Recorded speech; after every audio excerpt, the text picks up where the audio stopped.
Señor.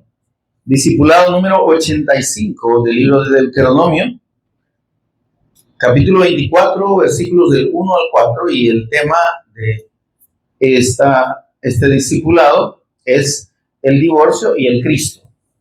El divorcio y el Cristo. Estuvimos meditando sobre el matrimonio y el Cristo, ¿verdad? El matrimonio, mis amados, tiene un componente relacionado con la indisolubilidad. Amén. Es decir, que no se puede disolver, pero para que usted me entienda. ¿Qué quiso decir con eso, hermano? Que hasta me costó decirlo. Indisolubilidad. Pues, indisolubilidad. Es indisoluble. Amén. Pero, como digo, implica ese aspecto de la indisolubilidad delante de Dios, pero como todo lo que puede unirse también puede desunirse, entonces tenemos el tema que complementa lo que corresponde al matrimonio, y es el divorcio. Esa palabra tan fea, ¿verdad? Que implica realmente algo no muy grato, ¿verdad? Pero con la ayuda del Señor lo vamos a meditar. Si ya tiene la cita, me dice amén. Con dos hermanos, suficiente. Amén. Leemos la palabra del Señor de Deuteronomio 24, del 1 al 4. Dice la palabra del Señor: cuando alguno tomare mujer y se casare con ella, si no le agradare por haber hallado en ella alguna cosa indecente, le escribirá carta de divorcio y se la entregará en su mano y la despedirá de su casa. Amén, amados. Y salida de su casa podrá ir y casarse con otro hombre. Pero si este último la aborreciere y le escribiere carta de divorcio y se la entregara en su mano y la despidiere de su casa, o si hubiere muerto el postrer hombre que la tomó por mujer, no podrá su primer marido que la despidió volverla a tomar para que sea su mujer después de que fue envilecida, porque es abominación delante de Jehová, y no has de pervertir la tierra que Jehová tu Dios te da por heredad. Hasta ahí la lectura. Oramos para pedir la guía del Espíritu Santo y la administración suya en este tiempo de estudio de la palabra del Señor. Buen Dios y Padre nuestro que estás en los cielos, te bendecimos, te adoramos y te exaltamos. Señor, damos toda honra y gloria a tu nombre por Jesús el Cristo, nuestro Señor y Redentor. Señor, agradecidos solamente y sin poder hacer más, Señor, por tanta misericordia y fidelidad para con nosotros, Señor. Tu grandeza, Señor, tu gloria revelada a nosotros, Señor, ese carácter único y precioso de amor, de misericordia, pero también, Señor, de severidad. Bendito Dios, porque tú eres Dios sobre todo.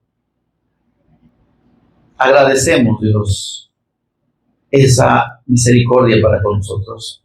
Y en este tiempo en que nos disponemos, Señor, a escudriñar tu palabra, pedimos, precioso Espíritu Santo, que seas tú ministrándonos de principio a fin. Que tomes control de palabras y pensamientos y que seas tú enseñándonos a cada uno de nosotros. Que además, por favor, abras nuestro entendimiento y nos des sabiduría y revelación en el conocimiento de nuestro Señor y Cristo Jesús. Enséñanos tú, Señor. Por favor, lo pedimos por Jesús el Cristo, nuestro Señor y Redentor. Amén. Pueden tomar asiento, amados.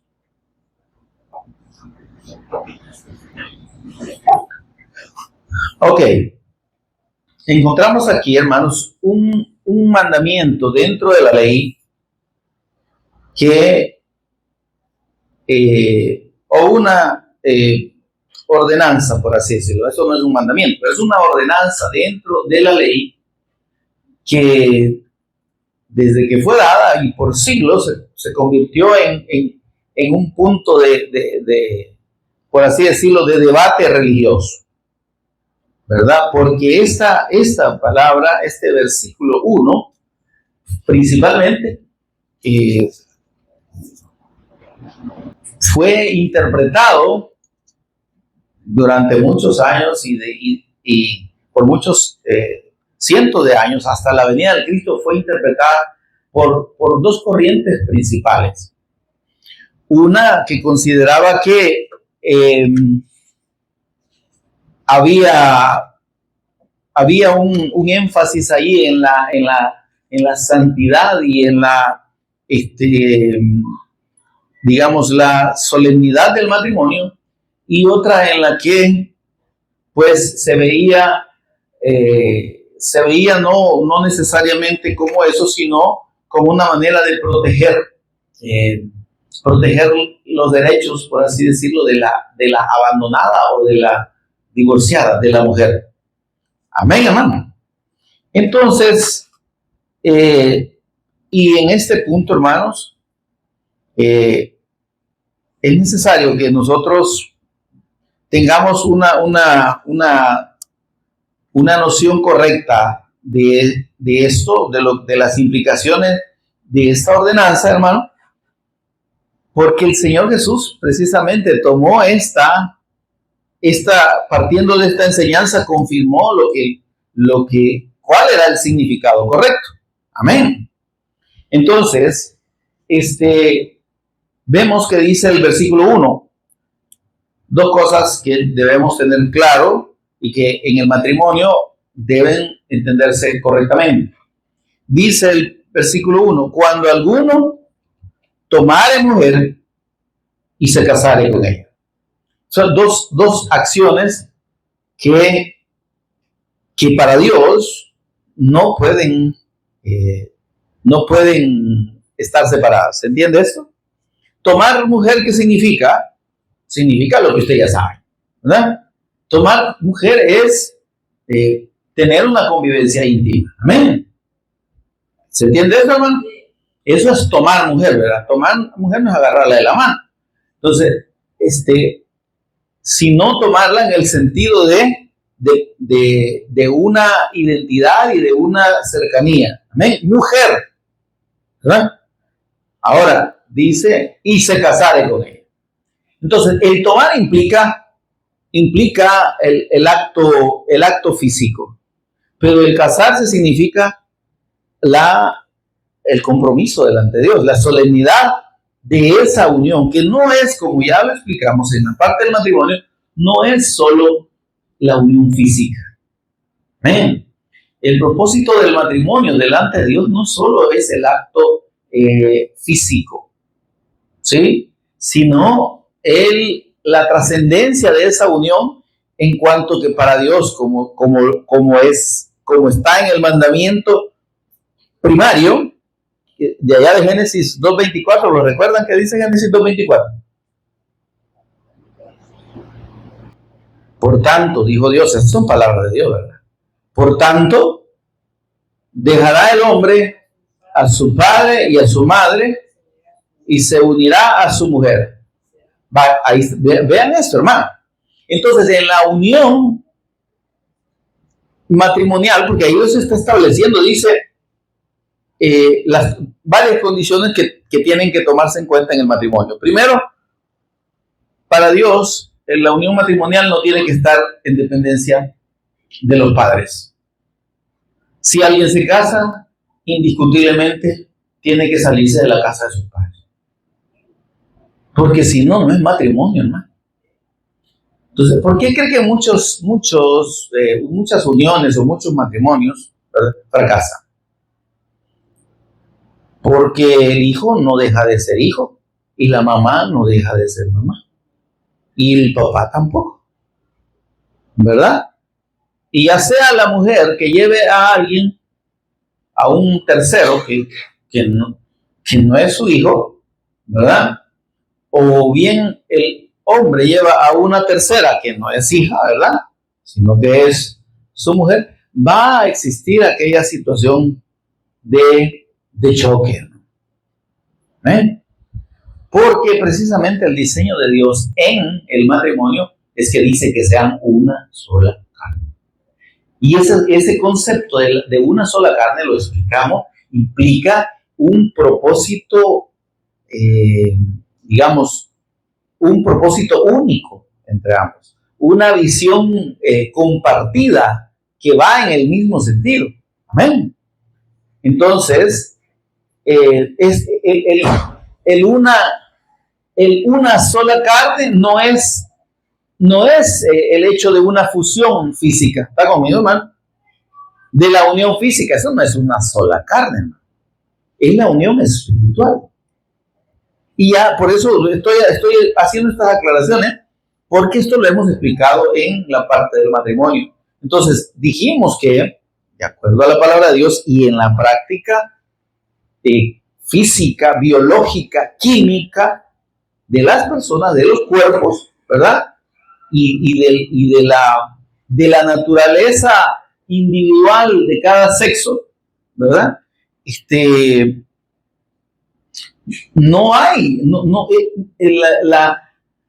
La sexualidad o la intimidad sexual entre una pareja no es solo física. ¿Ven?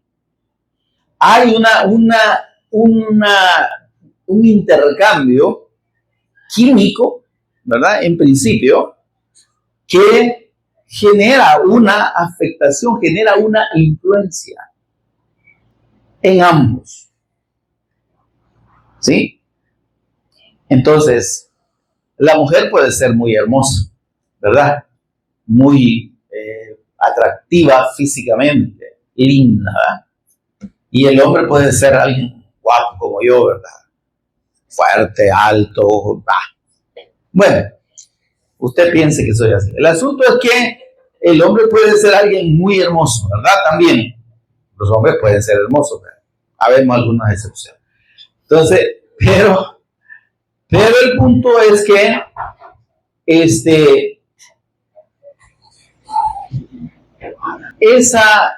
ese aspecto físico, ¿verdad?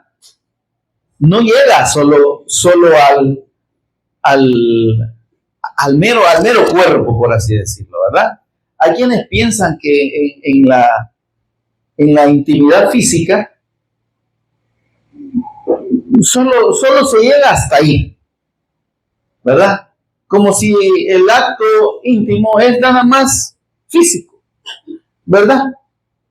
Y esa interpretación, hermanos, tiene un origen diabólico indiscutiblemente. Porque precisamente, como decía, la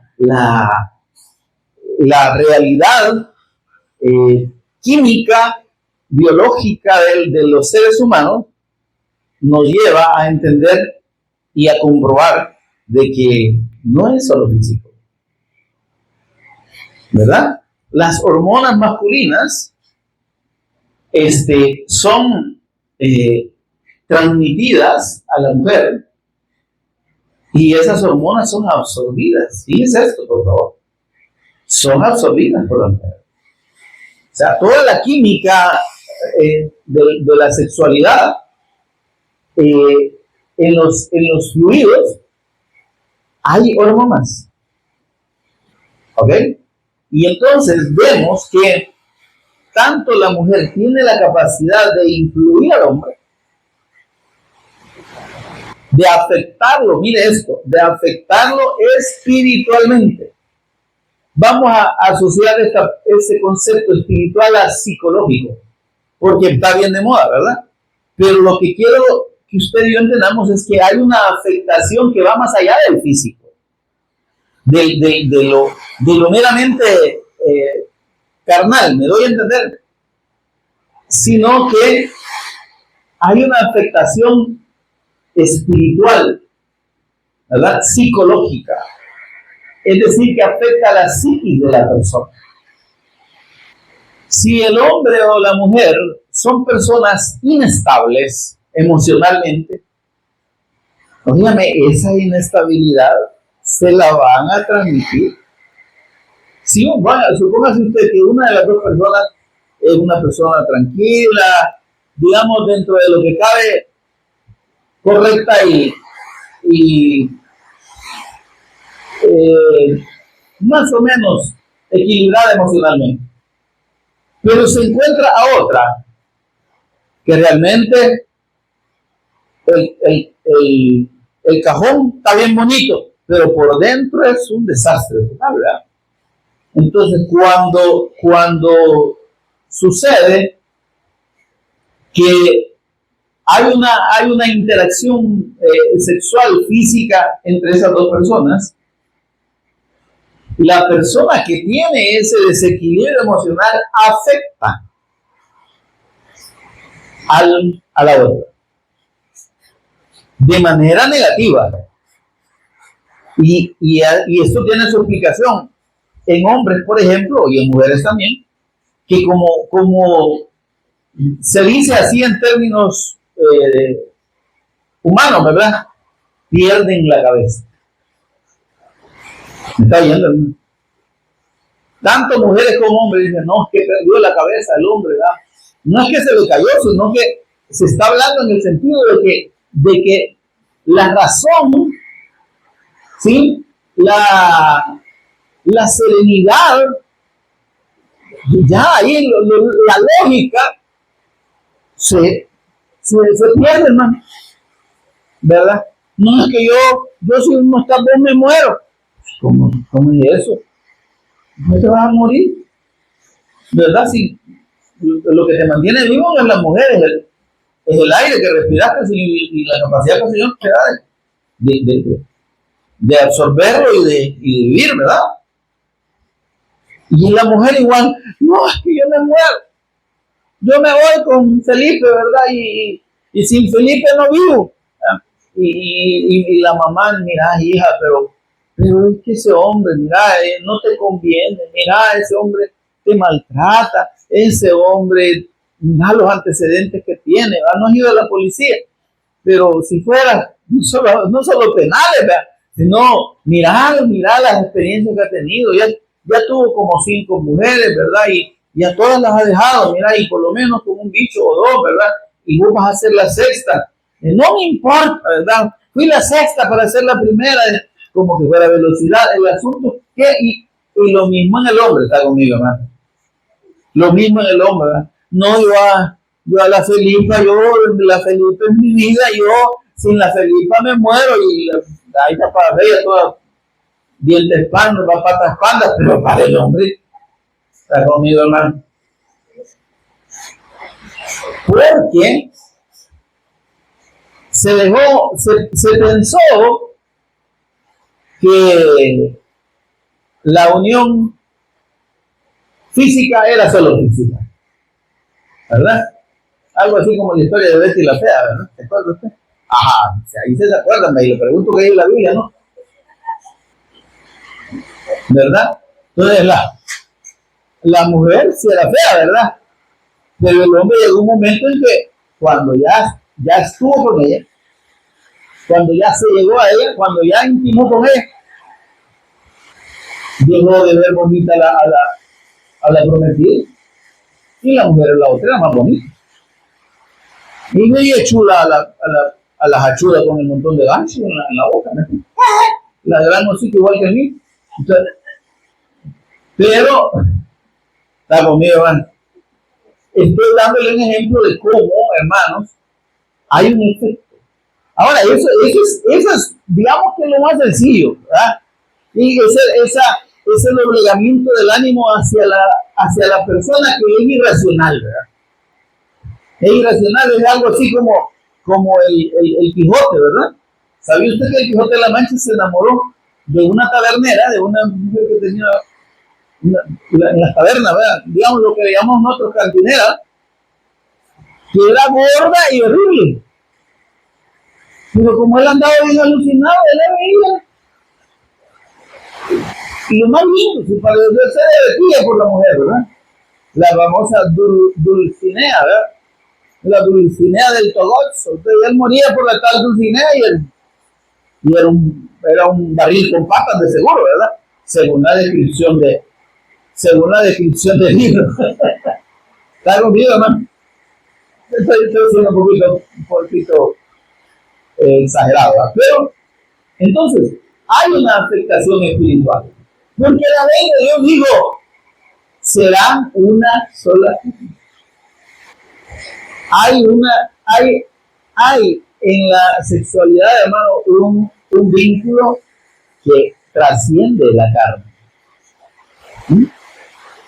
Entonces, como puede haber una compatibilidad, como puede haber una complementación, puede haber una afectación espiritual. ¿Mm? Las mujeres pueden volverse depresivas, o los hombres también, las personas en general, ¿verdad? Hombre o mujer, pueden volverse depresivos, ansiosos, porque ha tenido una afectación espiritual mediante un acto físico. Amén, hermano. Por eso es que dice el Señor, por tanto, debido a que el hombre y la mujer han sido diseñados por Dios precisamente para complementarse uno al otro, dice, por tanto, dejará el hombre a su padre y a su madre. Primero debe entenderse que quien se casa o quien se une en matrimonio debe tener la capacidad económica de mantener una familia, ¿verdad? ¿Está conmigo, verdad? Entonces, modernamente, hermanos, la gente ya no se quiere casar porque tampoco quiere asumir responsabilidad, ¿verdad? No así rejuntémonos, ¿verdad? Rejuntémonos de vez en cuando. No en una misma casa, sino que vos en tu casa y en la mía. Así. Y yo digo, y muchas personas así están en relaciones totalmente disfuncionales y fuera del orden de Dios. ¿Por qué? Porque Dios dijo, la ley dice, deja a su padre y a su madre y únase a su mujer, ¿verdad? Porque unido a su mujer, ustedes van a ser ya no dos, sino uno. Porque esa unión física los va a llevar a una unión espiritual, ¿sí? A un entendimiento que sobrepasa el ámbito natural y alcanza el ámbito espiritual. Si un hombre tiene un matrimonio como en el orden de Dios, si es la persona a la que tomó, respetó, etcétera, va a notarse el equilibrio espiritual, el equilibrio emocional de esa persona. Y en la mujer, de igual manera, si dentro del orden de Dios fue obediente a la ley de Dios, va a tener precisamente esa estabilidad. Y yo no le estoy hablando aquí de ausencia de problemas en el matrimonio, ¿verdad? Y de que no va a haber situaciones de malos entendidos y de lo que usted quiera, pero no es lo mismo una relación matrimonial establecida con base al mandamiento de Dios que una a la manera de los hombres.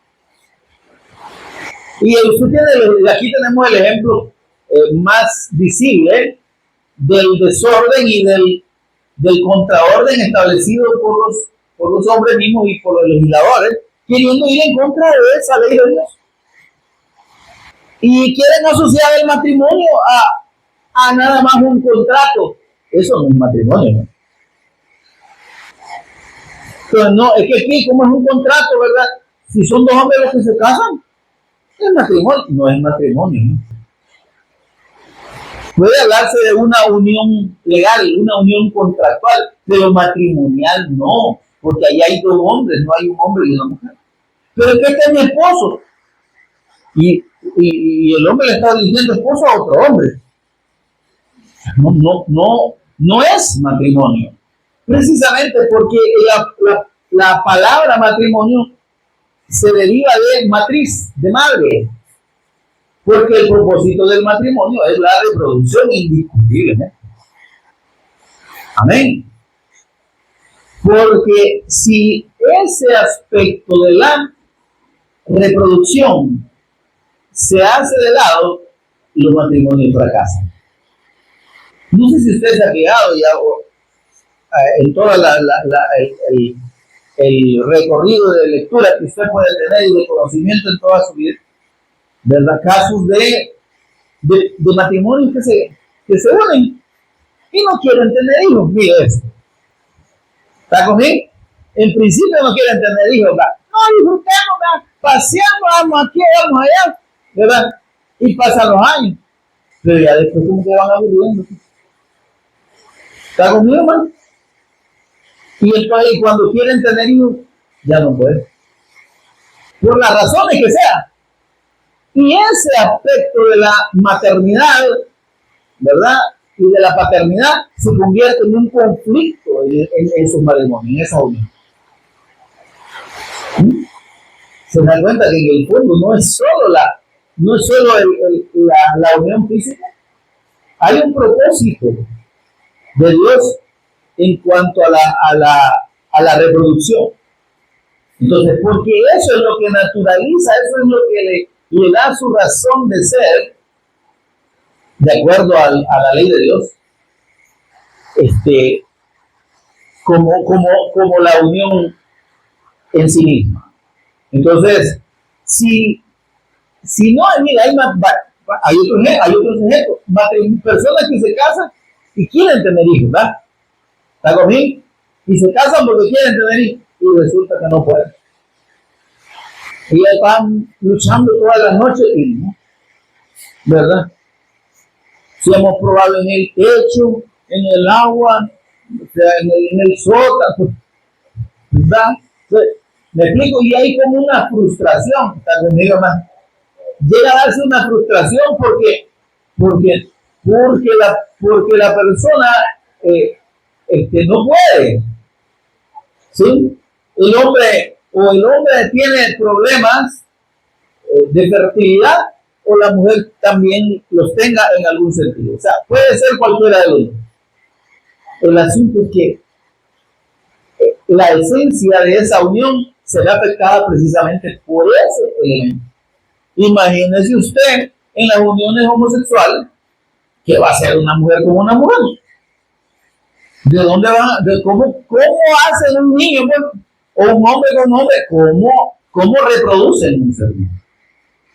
Ahora piense usted, si ese propósito está inexistente, piense en el tipo de entendimiento que hay entre estas personas. ¿Cuáles son los factores y los elementos que hacen viable y estable esa unión? No hay nada, hermano. Por eso es que en las uniones homosexuales, mis hermanos y hermanas, hay una alta incidencia, pero altísima, de infidelidad. Porque como el enfoque es solo físico, ¿verdad? Y usted puede leer noticias ahí de que el hombre mató a su novio, ¿verdad? Porque le estaba haciendo infiel con otro, ¿verdad?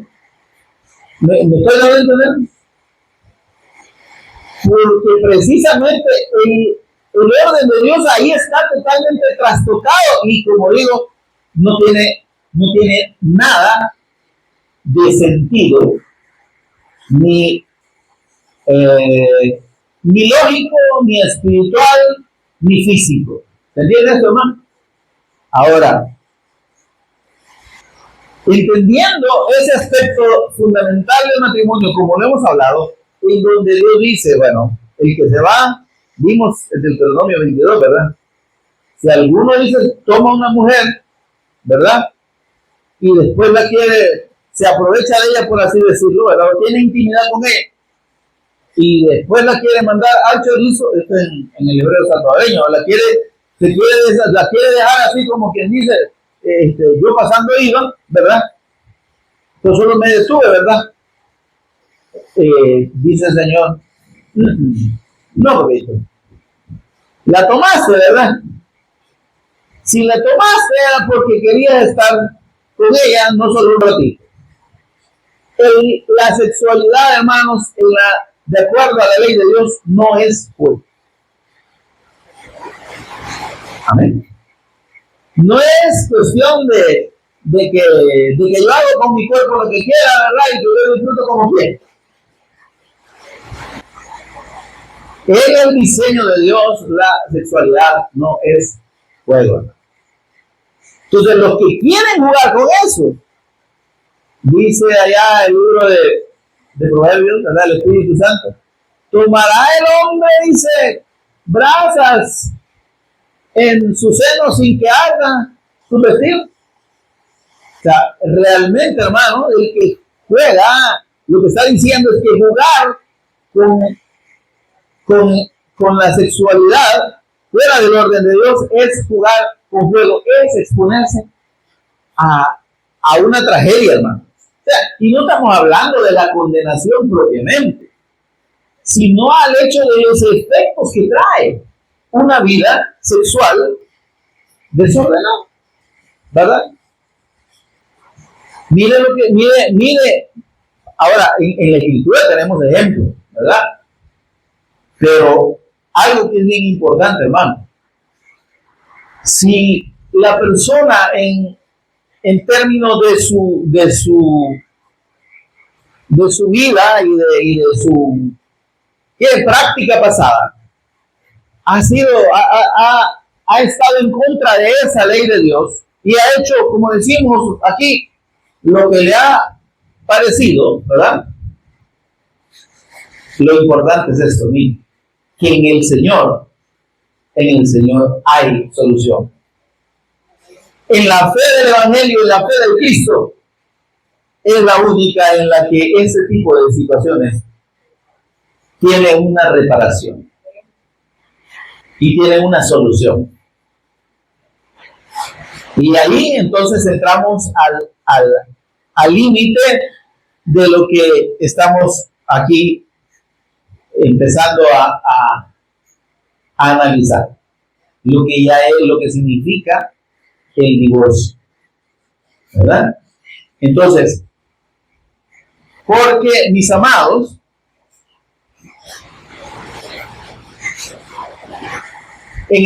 como digo, en el diseño de Dios, el orden está establecido.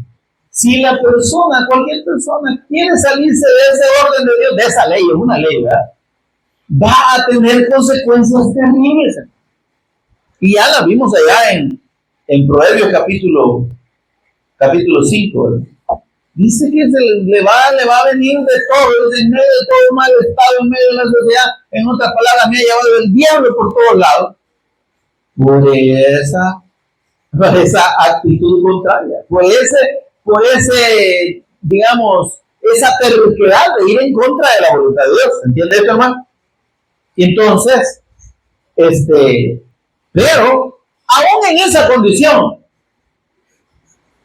en la fe de Cristo hay restauración, hermano. Y usted y yo tenemos el ejemplo clásico, ¿verdad?, de la mujer samaritana. La mujer samaritana no era la sexta, ya iba por el sexto. No round, sino que esposo o marido, ¿verdad? ¿Está conmigo, hermano? Pero mire eso. Dios, óigame bien eso, hermano. Dios no condena a nadie.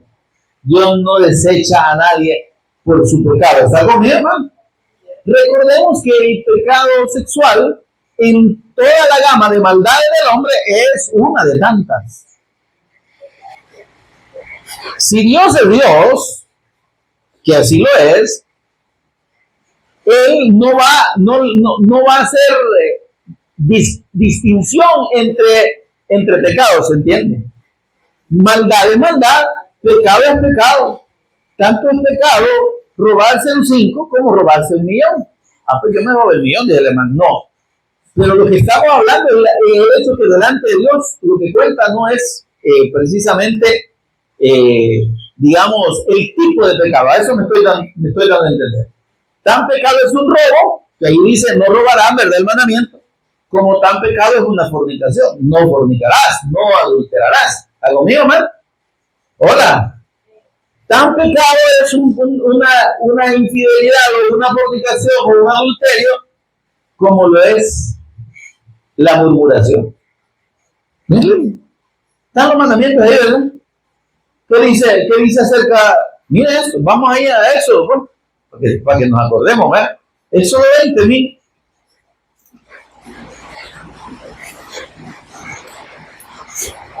Ya le voy a decir por qué le estoy mencionando esto. Dice el versículo 13 de los mandamientos que tienen que ver con el prójimo, con las personas. ¿Qué dicen? No matarás, lo primero, ¿verdad? Hola, hermano. Y que sí, ¿verdad? Y mire, ¿por qué está en este orden, en el orden el no matar? Porque precisamente la muerte solo es potestad de Dios. Y Dios dijo, el que quita la vida, a él se le va a quitar también. Y hay un concepto en la ley que se conoce como el vengador de la sangre. Desde que Caín mató a su hermano, entró en él un temor, ¿verdad? Y una angustia porque él sentía que cualquiera lo podía matar. Y eso le dijo al Señor, Señor, yo me voy, y aquí cualquiera que me deba que verdad, Juan. ¿Por qué? Porque precisamente el acto de matar a otra persona es, digamos que, la categoría más alta de maldad en términos de un acto hacia el prójimo. ¿Sí? Y además contra Dios, porque está ejerciendo, quien lo hace, está ejerciendo quitándole, por así decirlo, una atribución que solo es de Dios, quitar la vida. Amén, hermano. Entonces, viéndolo en este ámbito físico, en el sentido físico de la muerte física, todos decimos, sí, qué barbaridad, por eso que los que matan, ¿verdad? ¿Cómo? Y ahí están las leyes, mire, 30, 40, 50, 60, 70 años. Yo no sé por qué les dan tanto y no van a vivir más. Tienen 30 años y les dan 70 de cárcel, no van a vivir 100. O si tienen 40, ¿cómo van a vivir 110? Mentira. O les dan hasta 400 años y de dos. Pero bien, el punto es que la ley está, digamos, regulando todo las condenas a ese tipo de delitos, que es uno de los más grandes, ¿verdad? Pero le digo al Señor, si alguno dice ofende a su hermano y lo denigra y lo ve de menos, ya lo asesinó, ya es homicidio, ¿no? Me estoy dando a entender, hermano, que el pecado no se mide para Dios, no se mide solamente en lo físico, se mide también en la intención. Si alguno dijo el Señor, ¿oíste qué fue dicho? Aquí viene el otro mandamiento, miren. ¿Cuál es el segundo? Que tiene una categoría de grande en esto. No cometerás adulterio. Amén, hermano. Porque ese pecado, hermano, tiene consecuencias terribles. Ya Dios dijo, no, únese a una sola mujer porque van a ser una sola carne. Y si usted agarra una mujer, ya no la puede soltar.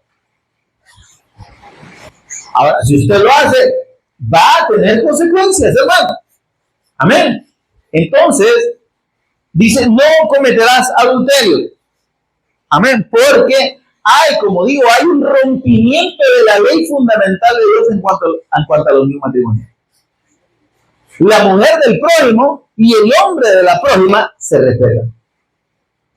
Toda mujer que rompe un vínculo matrimonial se echa no un saco de sal encima, se echa quizás a unos cuantos kilómetros de sal. Va a sufrir consecuencias por ese pecado. Porque rompió, porque provocó una ruptura del vínculo de Dios. ¿Entiendes eso, hermano? Igual el hombre. Un hombre que provoca, eso usted ha visto un montón de casos, ¿verdad?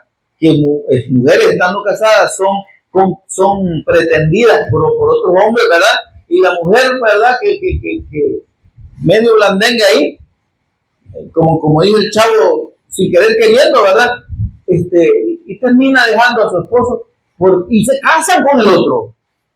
Óigame, no terminan bien, hermano. No terminan bien. Lea usted ahí, averígüese. Instrúyase usted en esos casos. Amén. Ahora, dice, no hurtarás. Vamos descendiendo, ¿verdad? No hablarás contra tus prójimos falsos testimonios. No vas a andar chambreando ni hablando mal de tu prójimo. Eso es pecado, hermano. Tan pecado como adulterio. como fornicación y como asesinato, hermano. ¿Se da cuenta? Es que aquí lo que pasa es que para nosotros el que mata, el que adultera, el que fornica, pero el que miente, el que roba, ¿sí? El que hace daño al prójimo, golpea o insulta sin ninguna razón. Es el mismo pecado. ¿Está conmigo, hermano? No codiciarás, el versículo 17, no codiciarás la casa de tu prójimo, la mujer de tu prójimo y el hombre de tu prójimo, ¿verdad? Ni su siervo, ni su criada, ni su buey. Y ahí vamos a la envidia, ¿verdad? ¿Está conmigo? Y al irrespeto al derecho del prójimo. Ahora, mire esto. Hablábamos de la mujer samaritana, ¿verdad? La mujer samaritana vivía una vida terrible, hermano. Era mal vista por la gente. Y claro, es que así es. Eso es lo que dice la ley de Dios. Ella llevaba una culpa, tanto que iba a traer el agua a la peor hora que se podía ir, al pozo, al mediodía. Usted sabe que al mediodía, allá en el oriente, hermano, son unos vapores y unos rayos que le queman casi a la persona, pero ella a esa hora iba porque como era mal vista. Y ahí estaba el Señor. Y ese encuentro con el Señor, hermano, fue suficiente para arreglar su vida. ¿Sí? Habrá personas que han vivido una vida desordenada, seguramente por ignorancia. Porque es el ejemplo que les di, que vio en su casa, su familia, o que vio en la calle, mujeres y hombres. Pero ya sea porque por ignorancia o por intención ya premeditada, cuando vamos a la obra del Cristo, entendemos que solo en Él puede haber restauración. Y que el Señor no condena al adúltero per se, ni al fornicario, ni a ningún tipo de pecado, ¿se entiende esto, hermano? Pero la persona que está en una vida pecaminosa en contra de la voluntad de Dios, cuando reconoce a la persona de nuestro Señor Jesús como el Cristo, ahí empieza una nueva vida. Claro, el lastre que trae de su pecaminosidad se lo va a comer enterito, hermano.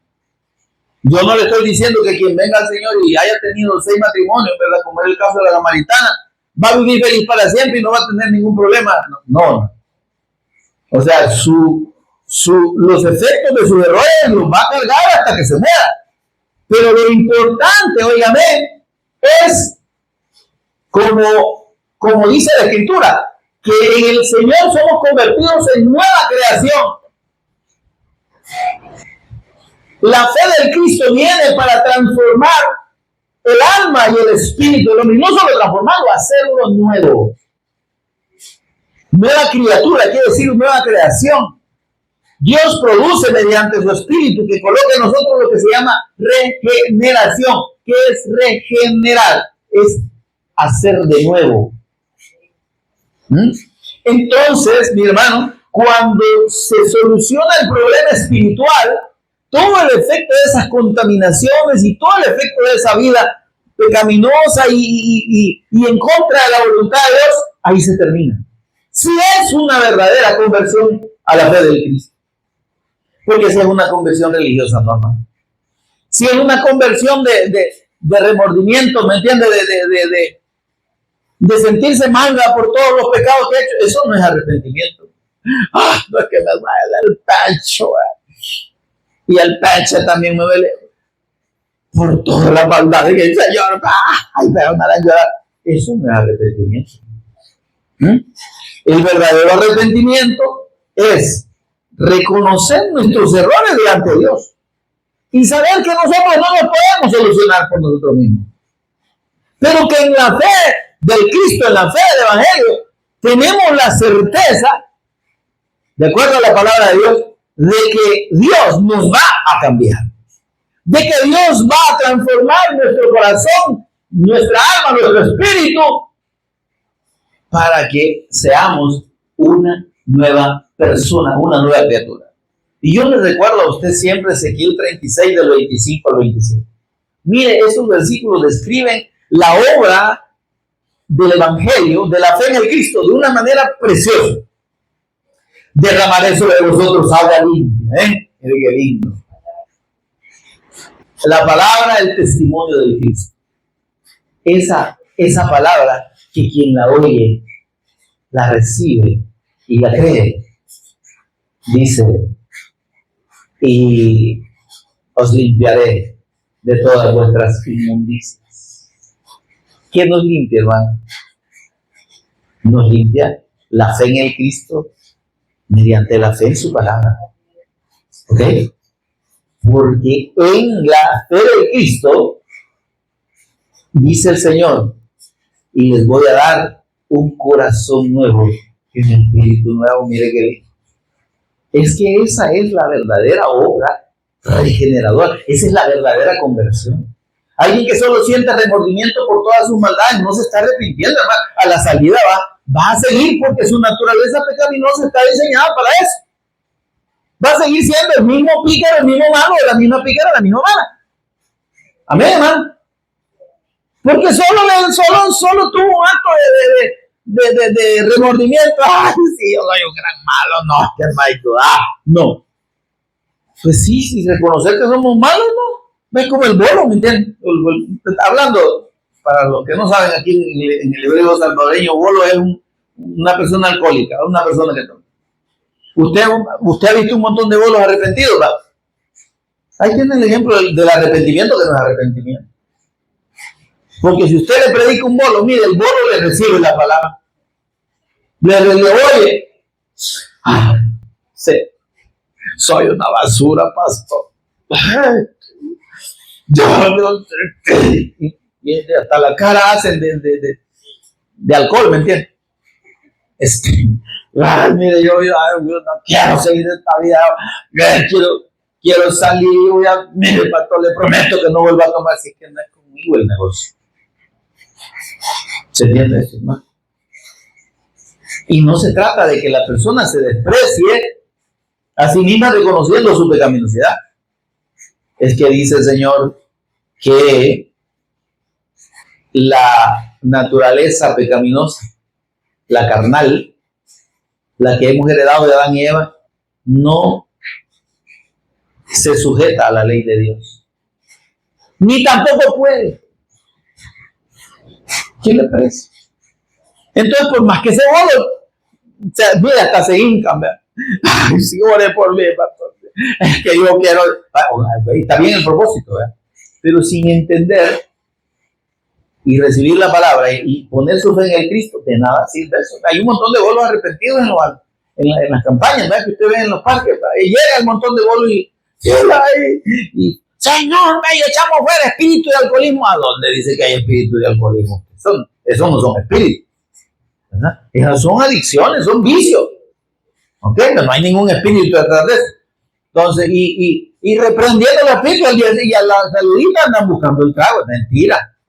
Entonces, porque mientras el corazón, el alma, es el corazón, según la Biblia, y el espíritu no sean cambiados por Dios, la persona no va a poder. Y por eso es que la fe del Evangelio tiene que recibirse como dice la Escritura. Primera de Juan 5:1 dice, todo aquel que cree que Jesús es el Cristo, es decir, que pone su fe en la persona de Jesús, no como un profeta, no como un hombre enviado de Dios y que hizo muchos milagros, no, como el Cristo eterno, como el Hijo eterno de Dios, como el Rey eterno, como el sacerdote eterno de Dios, como el profeta eterno de Dios, como Dios hecho carne. Amén, hermano. El que pone su fe en Jesús como el Cristo, dice, es nacido de Dios. Solo la fe profunda y correcta en la persona de Jesús como Señor y como Cristo transforma y produce la regeneración, el nuevo nacimiento. Antes de eso, hermano, es pura, ¿cómo le llaman esto? ¿Cómo es la palabra? ¿No? Se me ha escapado, pero la gente solo se restringe o piensa de que ha tenido un cambio. ¿Cómo es la palabra? Se me ha escapado, pero reprimir, sugestión. La gente se sugestiona, ¿me entiendes? Sí, ¿verdad? Es que, mire, no, pastor, yo ya no voy a tomar, ya voy a botar todo el montón de botellas y ya, y a los 2 días, 3 días, ya cayó lo mismo. Porque no es cuestión de sugestión, sino se recibe la palabra y se pone la fe plenamente en la persona. Y lo que hablábamos antes, ¿verdad? Antes de iniciar el discipulado, no puede haber verdadera comunión con Dios si no hay una verdadera conversión. Si el Espíritu Santo de Dios no está dentro, hermano, la gente puede cantar muy lindo, ¿verdad? Y tener voz de soprano y de tenor, ¿verdad? Y no está adorando a Dios. Amén. En cambio, nosotros podemos bailar como terneros apedreados, pero estamos adorando al Señor. Amén, hermano. Entonces, ¿qué dice Ezequiel 36 en el versículo 27? Dice, pondré dentro de vosotros mi espíritu. Ahí está la gran diferencia. La fe correcta en el Hijo de Dios produce la presencia del Espíritu. Y a él dice, ¿quién? Él. Yo, dice el Señor, yo haré que ustedes anden en mis estatutos, cumplan mis preceptos y los pongan por obra. Entonces, se da cuenta de que no, la fe del Evangelio no es que usted va a decir, no, pero es que el Señor me perdona, y yo puedo vivir como sea. No, eso es religiosidad. Eso es doctrina del diablo. El verdadero Hijo de Dios va a poder ser obediente, no por sí mismo, sino porque tiene al Espíritu Santo. Ahora, no va a ser una obediencia perfecta, hermano, ¿verdad? Porque el Señor mismo dijo, si alguno ve a alguna mujer para codiciarla, dice, no, hermano, yo hasta en sueños le he sido fiel a mi esposa, como dice el hermano Camilo, ¿verdad? Mentira, ¿no?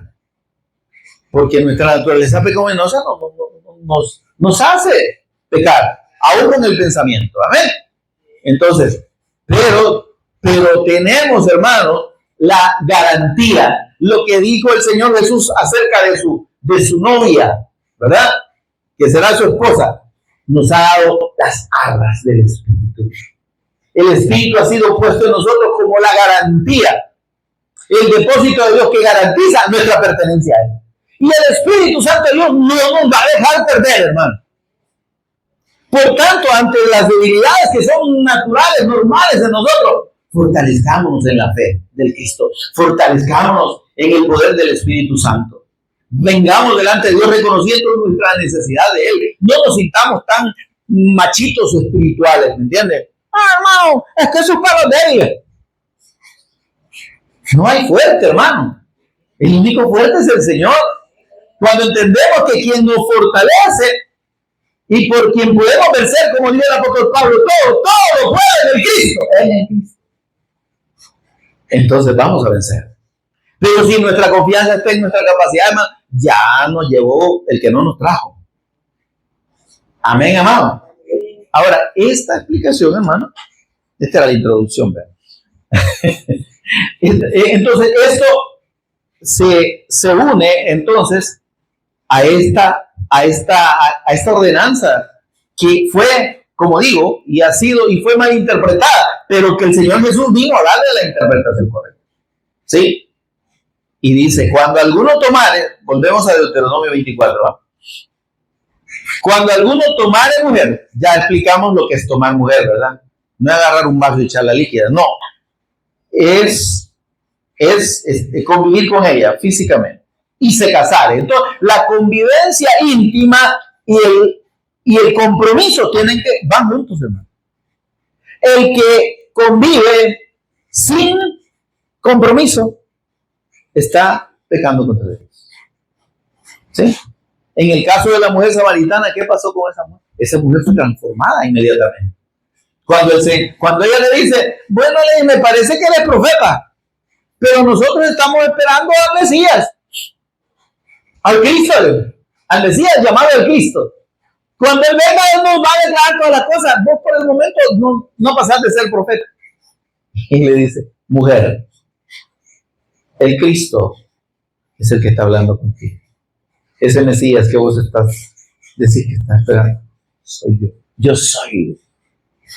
Se declaró como Dios ahí delante de ella. Y esa mujer, lo único que atinó fue a tirar el cántaro por un lado. Me imagino que hasta le quebró. Y salió, sin importarle lo que la gente dijera, a decirle a todos en la ciudad, he hallado a uno que es el Cristo. Vayan y óiganlo, por favor, vayan. Mira, hermano, cuando hay una verdadera conversión, también está el deseo profundo de compartir la fe con los que no han creído. Y ese deseo se lo pone el Espíritu Santo. Porque esta mujer andaba en otro rollo. Y cuando se encuentra con el Señor y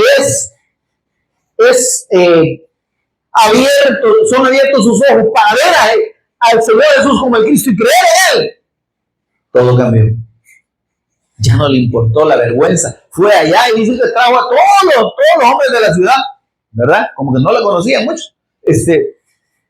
Y vayan y oigan. Y cuando oyeron al Señor, cuando oyeron el Evangelio predicado por el Señor Jesús y el testimonio de que Él era el Cristo, dicen, ahora no solo creemos por tus palabras, porque nosotros hemos comprobado que ese hombre es el Cristo. Amén, amado. Y el prontuario de la damita, toda su historia pecaminosa.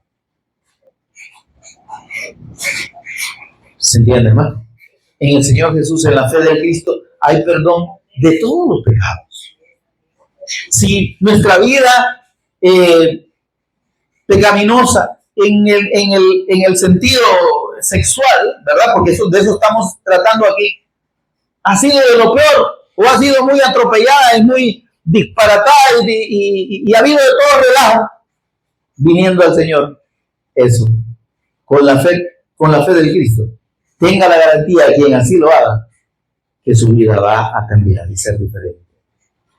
Amén, amado. Totalmente garantizado. Y lo que usted podía decir antes, no, es que no puedo. Hoy va a decir, sí lo puedo, porque el Cristo me fortalece. Amén. Entonces solo terminamos de leer esta parte y de explicar aquí esto. Dice, cuando alguno toma de mujer y se casare con él. Entonces ahí está el orden de Dios. Ahora mire esto, Dios es clarísimo, pero quien cambia la palabra de Dios es el hombre. Dice, si no le agradare por haber hallado en ella alguna cosa indecente, le extenderá o le escribirá carta de divorcio y se la entregará en su mano y la despedirá de su casa. Esta ley, hermano, no tenía el propósito de que el hombre echara a la mujer y la sacara de la casa por cualquier cosa. Dice haber hallado algo indecente, y ese acto de indecencia se refería fundamentalmente a una infidelidad, a una actitud de infidelidad o un hecho de infidelidad. Amén, hermano. Ahora, esto, le digo, fue distorsionado de tal manera que los israelitas le daban a la mujer carta de divorcio por cualquier cosa, porque los rabinos judíos decían, no, es que allí cualquier cosa cabe, ¿verdad? Le quemó el agua hervida, no, que se vaya, ¿verdad? Entonces, me explico, ¿verdad? No le lavó bien el pantalón, no, ya no quiero estar más. Es más, mire esto, llegaron a interpretarlo de tal modo que si conocían a otra mujer más hermosa, entonces, como está más bonita y me hace caso, pues por eso me voy a quedar sin eso, la voy a despedir a eso. Imagínense. Y entonces cuando el Señor viene, Él hace toda la reinterpretación correcta, o sea, porque Él es Dios, Él es el legislador, ¿verdad? Él es el legislador. Y pone clarísimo las cosas cuando habla de la ley de Dios respecto al divorcio. La cual, con la ayuda del Señor, si Él no ha venido, seguimos meditando en la próxima reunión, mis amados. Póngase en pie conmigo, por favor, ya que me han tenido parado aquí una hora y usted bien sentado. Hoy me voy a sentar yo y usted para por una hora. Y tenemos un tiempo de meditación. Así en pie, todos en pie, por favor, todos en pie y con el rostro inclinado. Señor y Padre nuestro, que estás en los cielos. Bendito sea tu nombre, te adoramos, te bendecimos y te exaltamos. La gloria y la honra son tuyas, Señor. Tuyo es el reino, el poder y la gloria. Tú eres digno, Señor, de toda adoración. Tu palabra es la verdadera ley. Y es, Señor, la que debemos recibir, creer, y mediante esa fe, Señor, tú produces en nosotros la capacidad para obedecer. Señor, gracias por iluminarnos con la luz del Evangelio de la gloria de Cristo, para que estas cosas podamos entenderlas, Señor, como tú las has establecido. Señor, que podamos cada uno de nosotros entender el propósito, Dios, de tus mandatos, de tus ordenanzas, de tus estatutos, Señor, los cuales podremos obedecer si solo si tu Espíritu Santo está en nosotros. Señor, ayúdanos, por favor, a reconocer nuestra necesidad de ti, a reconocer que si podemos hacer todo, es en el Cristo. Y que ninguna cosa, Señor, depende de nuestra capacidad. Gracias, Dios, por revelarnos a Jesús como el Cristo, por darnos esa fe que nos ha hecho nuevas criaturas delante de ti, que nos ha hecho hijos tuyos, Señor, adoptados por medio de Cristo. ¡Qué bendición, Señor! Por favor, ayúdanos a ser agentes de la difusión del mensaje del Evangelio, como lo fue esa mujer adúltera, esa mujer samaritana, Dios, que una vez se encontró contigo, que una vez tú te revelaste como el Cristo, esa mujer fue transformada y estuvo dispuesta a dar el testimonio tuyo, Señor, sin ningún miedo, y traer a otros al conocimiento y a la revelación tuya, Señor. Ayúdanos a hacer así, entender que cuando venimos delante de ti, Señor, y tú te revelas a nuestras vidas, Señor, nuestra vida pasada, nuestros pecados, Señor, han sido quitados delante, borrados, y que ahora, Dios, nuestra vida en ti es una vida nueva, y que, por tanto, no debemos mirar para atrás. Como tu misma palabra lo dice, nunca más me acordaré de vuestros pecados. Y si tú los has olvidado, Señor, nosotros debemos hacer lo mismo. Saber que en ti hemos sido perdonados absolutamente. Que la sangre de tu Hijo, nuestro Señor Jesús el Cristo, nos ha limpiado de todo pecado, Señor. Y que ahora somos nuevas criaturas. Y que ahora tu Espíritu Santo en nosotros nos da la capacidad de obedecer. Señor, pero la obediencia fundamental, Señor, que tu Espíritu Santo produce en nosotros es el testimonio de tu Evangelio. Es el testimonio del Cristo. Que podamos, Señor, enfocarnos no en nuestro pasado, sino en lo que tú esperas de cada uno de nosotros. Que dejemos atrás lo que ya pasó, lo que nosotros no podíamos solucionar, que tú ya solucionaste, y que sigamos adelante hacia la meta del supremo llamamiento de Cristo Jesús, Señor nuestro. Ayúdanos, Padre, por favor, ayúdanos. Ayúdanos a abrir nuestra boca e ir, Señor, sin ninguna vergüenza, Dios, delante de las personas, aunque ellos no lo reconozcan así. Pero tu Espíritu Santo nos confirma que somos hijos tuyos y en ti tenemos la certeza de que somos nuevas criaturas. Y por eso, sin ningún temor ni vergüenza, ir y hablar y abrir nuestra boca y testificar del Cristo, de aquel que verdaderamente es el único que puede transformar y regenerar y restablecer la comunión de los hombres con Dios. Ayúdanos, por favor, Señor, a entender esto y a vivirlo y practicarlo en nuestra vida diaria. Por Jesús el Cristo, nuestro Señor, lo pedimos. Amén y amén.